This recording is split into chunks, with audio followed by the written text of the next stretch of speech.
It was suggested in the comments that I try Repitier Firmware. Okay. I've been kind of on a mission lately, and I've been reading about a lot of different types of firmware, and there's really not that many viable open source options available for your 3D printer. Of course there's Marlin, I've dabbled in Clipper, I've done a riprap install on a Duet board, but I've never done a Repitier install, and that's what I intend to do today.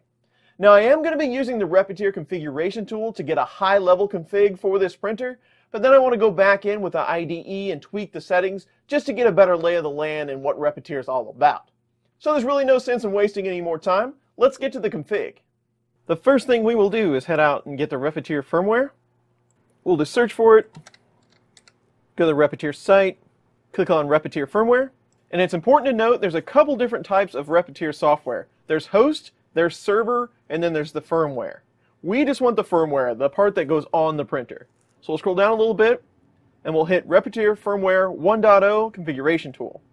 Now, one of the cool things about Repitier Firmware is if you come to this configuration tool, you can take your old configuration.h file and upload it here, and then you can just change the stuff you need to get to a newer version. So that's kind of neat. But we're going to do this from scratch, so we're just going to start walking through it step by step. So we'll hit Next.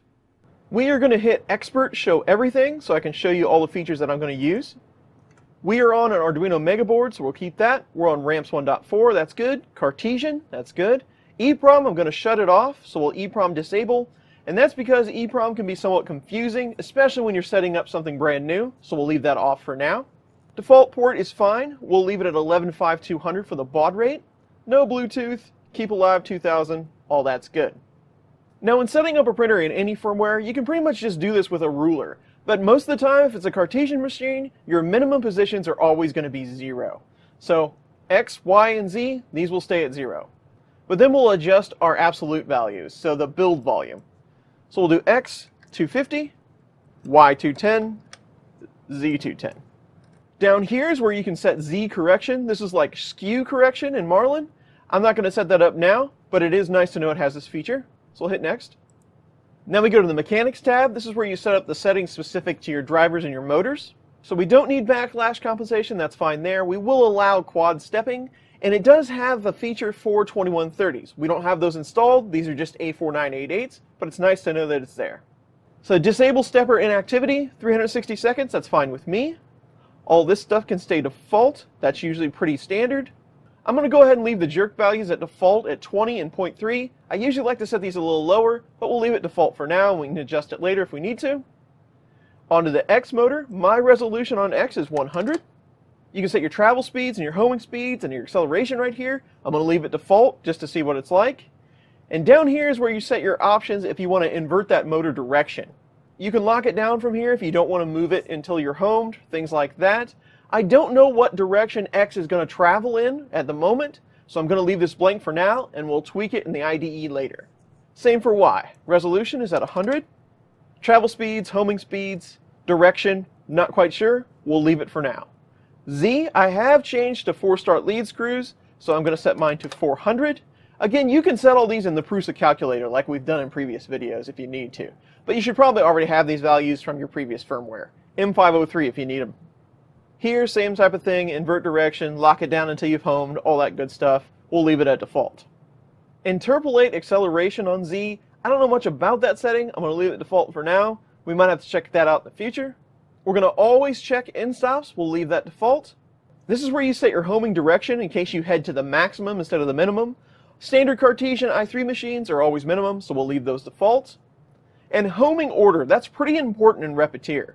Repitier really wants you to home with Z maximum, because that resolves a lot of different issues, but most printers don't do that. We home at Z min. So we want to home X and Y first before we do Z, because we have a probe. We have to probe in a certain spot. So we're going to change the homing order.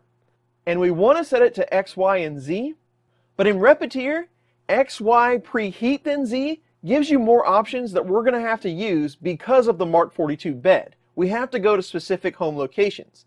And those aren't turned on unless you use the preheat option. So we're going to do XY preheat then Z. And we're not actually going to preheat. Pre-raise Z axis, I'm going to set this to always. Because of the probe, I want to avoid collisions as much as possible, and if you get it up and out of the way, that will help with that. and I'm going to do it at 10 millimeters.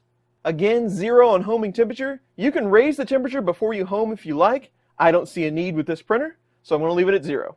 You can set the homing heat up height. Since we're not heating, I'm going to make it the same as my pre-raise distance. So we'll set it to 10. And then X homing position for Z. These are the features that I was talking about that are enabled when you preheat and home. So let's take a look at the printer. On a Mark 42 Prusa bed like this one, you have very specific spots that you want to home in because that probe is going to be a lot more accurate in these spots, and there's 9 of them. And this is the first one right here. This is why I need these options that I enabled with that heating before you Z. I need to home in this spot, and the nozzle's always going to be over here in 0, 0. So by default, it's going to try to home over there, but the probe's not going to be anywhere close to this spot.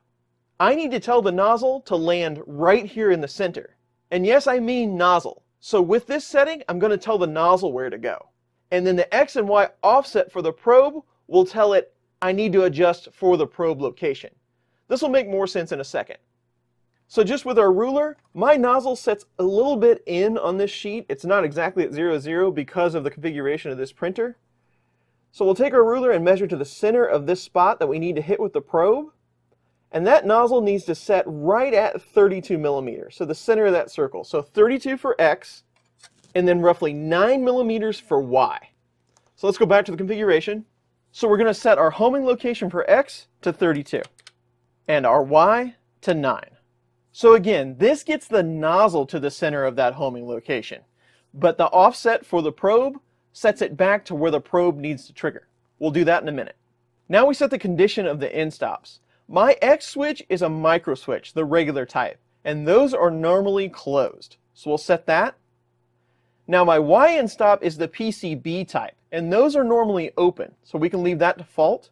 And my Z probe is an NPN sensor, and those are normally open as well, so we can leave that there. The rest of these settings for the end stops should be good. You have a setting for a door switch, I'm guessing for like an enclosure. It's pretty cool that you can control that switch, but this is where you would set its function if you needed to. Go back after first hit. This is the distance the printer has moved after it hit the end stop the first time, so it can do a double bump. So it's going to move 5 millimeters away from the X and Y and 2 for Z. That's a good default setting, we'll leave that. This is the reduction in speed for the second hit, so it goes just a little bit slower. 3 is fine. And then end stop distance after homing. This is going to move the axis out just a little bit after it's home, so it clears the switch so the switch isn't triggered. I don't like it when it does that. It does some weird things, especially when you're trying to home at a certain spot. So I'm going to set these to 0. So after it's homed, it's just going to leave the axis there hitting the switch. That's fine with me. Moving on, pause handling. These are your park settings for your M600 command, like it would be in Marlin. What it does when it parks, how it kicks out the filament, things like that. I'm going to leave it default. That would be for another video, so we'll go ahead and hit next. And here's where you set up your tool head. You can do laser cutting, CNC milling. We're going to use FFF or FDM if you like, so we'll leave that set there. Here's where you can set all the temperature ranges for your extruder. I'm going to adjust mine down to 255 because I have a PTFE lined hot end. 275 is a little hot for that Teflon. And here's where you set your max temps. 290 if you get runaway or something like that. That's a good place to be. Minimum extruder temp, so you can't extrude under 150. That's fine. You can adjust these in here depending on what thermistor you have. Most of these can stay default, and for some reason on the tool page, I always forget to enable heat bed. It's the checkbox right here. So preheat temp, we'll do 60, max temps 120 is fine for this bed, default thermistor 100K, and this stuff can stay the same, and then we can move on to extruder. We only have one extruder, so that's good. We're going to set extruder 0. You could add more here if you like. Same kind of settings for the motors. You can invert it here. I don't know yet. We'll test that in a minute. I only have one, so you're not going to have offsets. This would be offsets to other extruders. You can set your maximum speed. Here's where you'll set your E step for your extruder. I believe mine is around 135. That should be good enough to get a test out. I'll leave acceleration. I do like my preheat temp to be 215. We'll just go with a standard 1K thermistor for now. Some more heat and power settings. You can set these as you like. I'm going to leave them default. Extruder cooling pin, this is if you have an automated hot end fan, which I do. Mine is on pin 6, so we can do the pull down and go down to digital pin 6. This is going to kick the fan on when the extruder kicks on, and then it will drop it after it hits a certain temperature. I believe it's 50 C, but we'll go with that. We're We're not going to try jam detection or anything like that. We don't have a filament sensor, so we'll leave that default. We should be good here. Let's go ahead and hit next. Now the Features tab, there's a lot to cover in here, and the first thing is Enable Z Probing. This is the trickiest thing to get set up in any firmware, so we'll go ahead and enable it. We also want to enable SD support, so we can use our SD card, that's right here, and all the rest of this can stay default. Cooling fan pin, I believe that's D9 on the ramps. That's what I have, so that'll use fan pin, that's fine. These are on by default, but I thought I'd go ahead and mention it. Baby stepping is on, we do want that. I like baby stepping in case I need it. And fan control, M106, M107, I use that in all the G code, so we want to enable that as well. That controls the part cooling fan. And then thermo-controlled fans, these are for more fans if you want to set the temperature ranges. You could even use this for your hot end fan if you'd like, but I'll just go with the default, that's fine.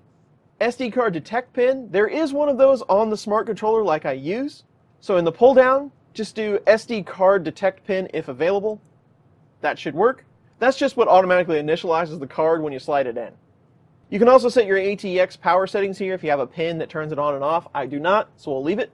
And then we come to the bed coating section. This is kind of a neat feature. If you switch out your bed coatings, like you have two different steel sheets or something like that are different thickness, you can allow for that here when Z probing.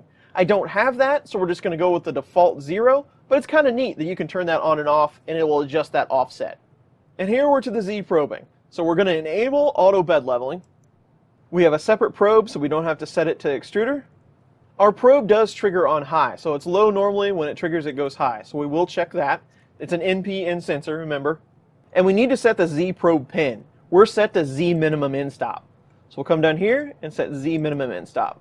Probe distance from bed, this is the maximum distance the probe will go after it's probed. So it jumps up 10 and then moves and then probes again. So I'm going to leave that at 10.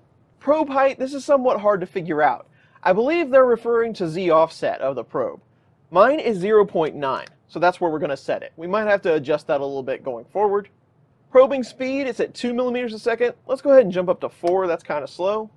Distance to switch probe off, I'm going to go ahead and jump this up to 2 because my offset is 0.9, so I want to make sure that it jumps up high enough to turn that probe off, to disengage it. This is where you can set how many times the bed is probed for each position. I'm going to set mine to 2 instead of the regular 1. And this is where you set your probe offset. Remember when we set the home location, we set for where the nozzle location would be. But now we need to allow for the probe offset, where the probe location actually is, so it can probe that point. And again, we just do that with a ruler. So from the front of the printer, in Repitier, if your probe is on the right or behind the hot end, that's a positive value. If it's on the left or in the front, that's a negative value. Mine is on the right and in the back. So from the tip of the hot end to the center of my probe, I'm roughly 23 millimeters away. And then from the tip of the hot end to the center of my probe in the Y, I'm 8 millimeters away. So that's my offset, 23 positive X, 8 positive Y. So back to the config. My X is 23, my Y is 8. Here you can have start and finish scripts after probing if you need to do additional things. I don't need to, so we'll move on. Bed measuring method. So 3-point is the usual 3-point method. It goes 3 in a triangle around the bed to measure the level. That's not what I do a grid. So we need to select N times N. That will set the grid. And here it gives you an example of the points that you need to measure to be able to probe. Again, we can do this with a ruler. My grid size is going to be 3. That gives you a 9-point. It's a 3 by 3. And I need to set the first probe position right here. So just like before when we set our home distance, I need to hit the center of this relative to where the nozzle tip is. That offset we just set will take care of the rest. So we just need to measure where the original tip of the nozzle is. It's somewhere in here and the center of this point. So for me, these are going to be the same values as that homing setting. So I'm going to be 32 in the X and 9 in the Y. That's my first probe point. So this probe point right here in the first corner, we're going to do 32 and 9 in the Y. Now we move on to this point, and it's going to take all 3 of these points and calculate the 9-point grid. So it's a straight line across the Y, so it's still going to stay at 9, so we know that value. But now we need to measure how far it is to get to that other point on the right-hand side of the bed. They're kind of hard to see because there's no outline on this one, but the point is right there. And remember, this is relative to the nozzle tip. And my nozzle tip is out here. There's actually a little indentation that I use as a marker. So we're going to measure from the tip to the center of that probe point, And mine is 235 millimeters. So we'll jump back to the config. So this point right here is 235 in the X and 9 in the Y, straight across the front. And then the last point, this one up here, our X position from here was 32, so X doesn't move much. We just move out 32. It's going to be a straight line back. And then we need to measure from the tip of the hot end to the back left point on the bed. The point is right here. It's kind of hard to see. But from where the point of the hot end would be to the center of that point is right at 204 millimeters. Back to the configuration tool, 204. And that should set our grid along with our offset to hit all of those points. Bed correction methods, software correction of rotation, we're going to leave that where it is. That's pretty much the same thing as bilinear bed leveling. Bed correction amount, you can adjust each point manually if you need to, if you have a really bad spot. We're going to leave that default. Retraction and filament changes, this is software retraction. I don't even use that in Marlin, so we'll ignore that. And then filament change again, this goes hand in hand with park settings, M600. I'm not going to use that either, we'll just leave it default. And we'll hit next. And we want to add a display. And we have a smart controller, rip wrap discount, so we'll select that. Analog pin, we don't need to assign anything. I only need the English language, so I'll go ahead and uncheck all of these. Encoder speed we can leave default. You can turn on the beeper if you like, if you really want it. You can reverse the encoder. I'm going to leave all this default. You can put your printer name on your startup screen. Log, we'll just leave it a homemade. I kind of like that it says homemade by default. That's pretty cool. And the rest of this can stay default. If you hit next, here's where you can add manual things if you need to into your config file. I don't need to add anything, so we're pretty much done.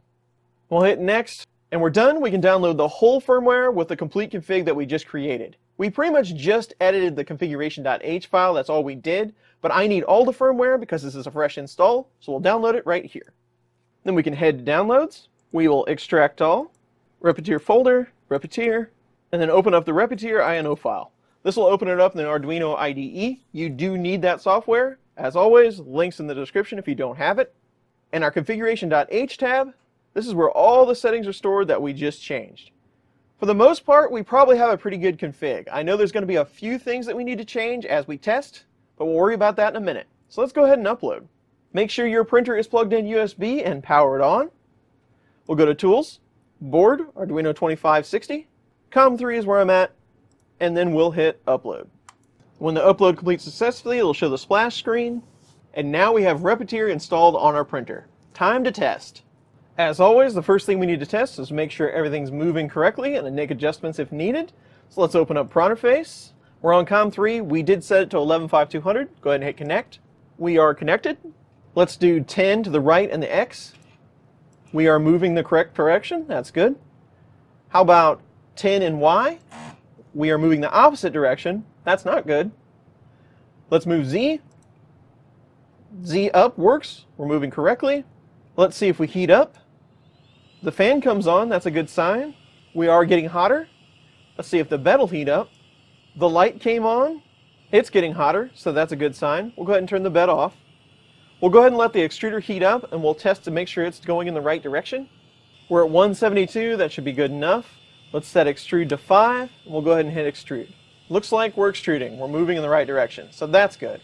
So the only thing we need to fix this moment is the Y direction. So let's go ahead and disconnect. We'll pull up the firmware again. Let's scroll down.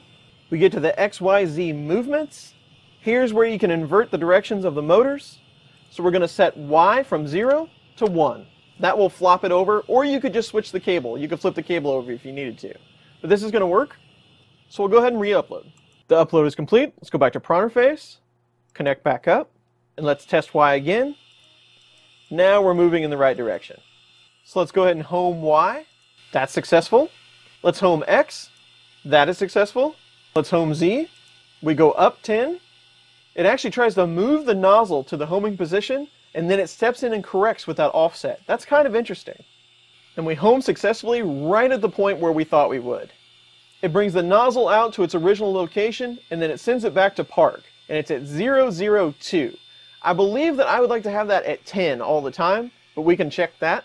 And in Repitier, you do your auto leveling with a G32 command rather than a 29. If you do the 29, you're just going to get the standard 3-point leveling. You have to do the G32 to get the bed mesh leveling. So let's go ahead and give it a shot. G32, we should come up 10. We went to our home location and now to our probe location. And Repitier does it the opposite direction. It does across the Y first instead of across the X. Doesn't matter, this is an equal 9-point grid. Second location looks good. Third location looks good. Our fourth location looks good. That means we have the X and Y spaced correctly.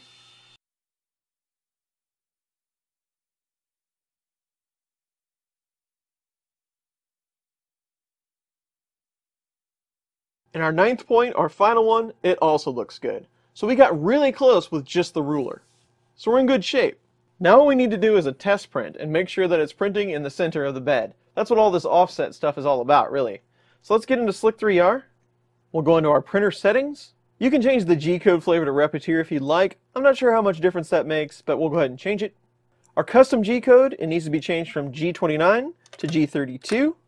And I think the rest of it should be okay. This is our prime line. It should be alright. All the rest can stay the same. Let's go ahead and grab a file. And we'll export the G-code to our SD card. So we put our SD card in and that automatically takes us to the SD card menu, kind of like that. Let's hit back. We need to preheat and load some filament. Let's hit our button. We'll go to Control. We'll preheat all extruder. Let's go back to Info. You have a couple different menus you can cycle through. Here's temperature. Here's the main info screen. Your homing points. So we'll wait for that to heat up. We've got some filament loaded. Let's go ahead and try to print this file. Print file. All the way to the bottom. Benchy. Looks like we're preheated and we're homing. Now we're doing our G32 leveling. Leveling's done. Let's see what we get. Prime line's looking good. And we're way too close to the bed. Let's see if we can baby step out of this and get an idea of where we're at. Z baby step. So I would say 0.65 millimeter is about where it should be. We'll have to make an adjustment to our config for that. So let's go ahead and stop this print. So back to the config, we'll adjust our probe height. I did the baby stepping. I was happy at around 0.55. So we'll take our height and we'll subtract that from the current value. So we have 0.9. We'll lower it to 0.35. And we'll re-upload. Upload's complete. Let's go ahead and try that file again. Print file, all the way to the bottom. Take number 2. And that one is looking much better. And there you go. We're up and running on Repitier Firmware. Now this install is a little rough. It does need some tweaking to make it easier to use. It does a few things unexpectedly that I need to change, but it should be enough to get you up and running if you want to try Repitier out. Now it was a little harder to install than I thought it would be. The different parameters in configuration.h, there's not a lot of information about what each of them does, so there was a little hunting and pecking trying to figure it out. But I did open an issue on GitHub with Repitier, and they got back to me with the answer within 2 hours. That's pretty impressive. So more to come on Repitier Firmware in the future. I hope you liked this video or you found it helpful. If you did, please consider giving it a thumbs up or subscribe to my channel. If not, leave your thoughts in the comments below. And as always, thanks for watching.